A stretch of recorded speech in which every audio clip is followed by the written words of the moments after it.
কি গো শোনো না, মা কদিন ধরে বলছিল সিঙ্গারা খাবে, যাও না একটুখানি সিঙ্গারা নিয়ে আসো না।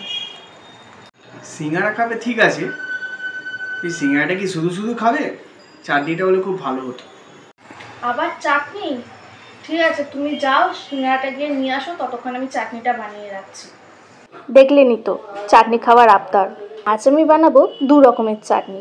প্রথম যেই চাটনিটা বানাবো সেটা হলো তেঁতুলের। ফার্স্টেই একটা বলে তেঁতুল নিয়ে কিছুটা জল দিয়ে ভালো করে চটকে নিতে হবে। আর তেঁতুলের পাল্পটা বার করে তেঁতুলের বীজগুলো আর খোসাগুলো এখান থেকে আলাদা করে নিতে হবে। তারপর কিছু মশলা তৈরি করব। তার জন্য শুকনো খোলায় গোটা জিরে, গোটা ধনে, মৌরি আর দুটো শুকনো লঙ্কা ভালো করে ভেজে নিতে হবে। আর নাড়াচাড়া করতেই থাকতে হবে যাতে না পুড়ে যায় জিনিসটা।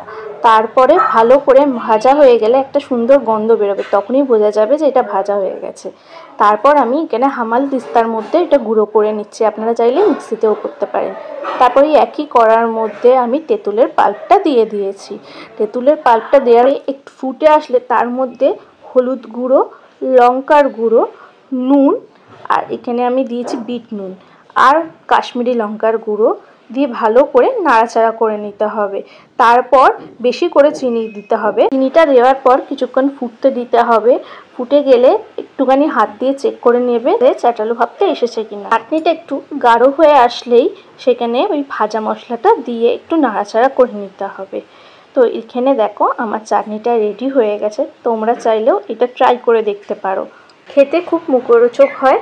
তোমরা চাইলে এটা অন্য কিছুর সাথেও ট্রাই করতে পারো, যেমন দই বড়া, পেয়ারা মাখা দিয়েও কিন্তু দারুণ লাগে। চাটনিটা যদি ভালো লেগে থাকে কমেন্টে অবশ্যই জানিয়ে যাবেন। এবার চলে যাবো আমাদের দ্বিতীয় চাটনিতে। এক টুকরো আদা নিয়ে ভালো করে খোসাটা ছাড়িয়ে টুকরো টুকরো করে কেটে নিতে হবে।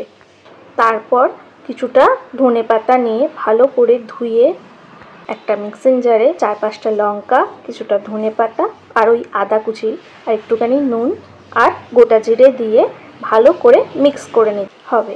তোমরা চাইলে কোয়ান্টিটিটা বাড়াতেও পারো। আমি চিনি দিতে ভুলে গেছিলাম, তারপর আবার একটুখানি চিনি দিয়ে আবার ভালো করে পেস্ট করে নিয়েছি। তো দেখো কি সুন্দর কালারটা এসেছে। এই যে আমাদের রেডি আমাদের টক ঝাল মিষ্টি ধনেপাতার চাটনি। তো দেখো এখানে আমি সিঙ্গারার সাথে সার্ভ করে দিয়েছি। তো চলো, তোমাদের যদি এই ভিডিওটা ভালো লেগে থাকে লাইক কমেন্ট শেয়ার করে দিও, চ্যানেলটা সাবস্ক্রাইব করে দিও, ফেসবুক থেকে হলে ফলো করে দিও। আজকের জন্য টাটা, সবাই ভালো থেকো, সুস্থ থেকো, টাটা।